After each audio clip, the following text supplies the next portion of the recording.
for cooperative discipline, there are 5 things to consider when talking about avoiding and diffusing confrontation. The first is focusing on behavior, not the student. That way they know that their actions were wrong, not that they were bad for acting that way. The second one is to take charge of negative emotions, so to be calm and objective and be non-combative. If when you act out of anger or frustration, it can make the situation worse. Next is to avoid escalating the situation. So don't raise your voice or use sarcasm or even put downs. Intense body language could also escalate the situation. The next is to discuss the misbehavior later.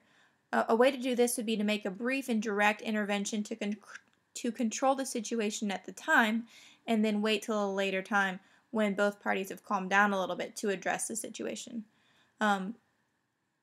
The fifth one would be to allow students to save face. Sometimes when confronted, students will resist the teacher or mutter or speak under their breath or even repeat the misbehavior.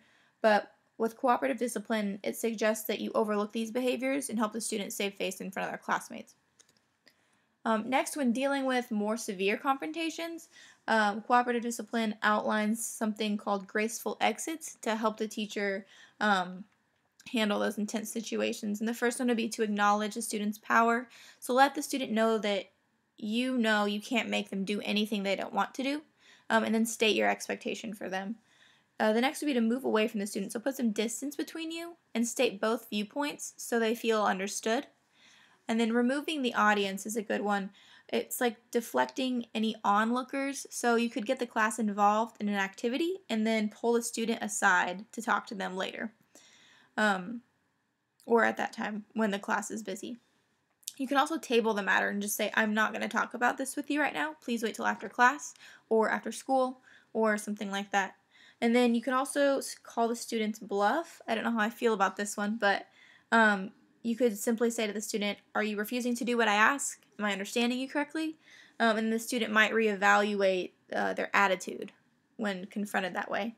And lastly, if the student is just not cooperating and they won't calm down, you could send them to a buddy classroom or to the principal's office. So implementing consequences, there are 4 R's of consequences, and they are make sure it's related so that it's related directly to the misbehavior, that it's reasonable and proportional to the misbehavior, also that it's respectful so that it's invoked in a friendly manner and you're not shaming the student. The last one would be that it's reliably enforced so that the consequences are enforced and followed through consistently. They're not like empty promises or something.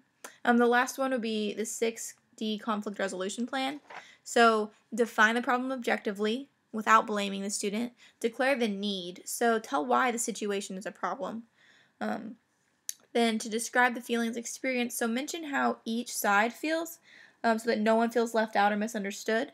And then consider the pros and cons when discussing possible solutions. And then the last 2 would be decide on a plan. So choose a plan that's best for both parties, and then have a follow-up meeting to determine the plan's effectiveness. So later you can evaluate whether or not it was a good idea.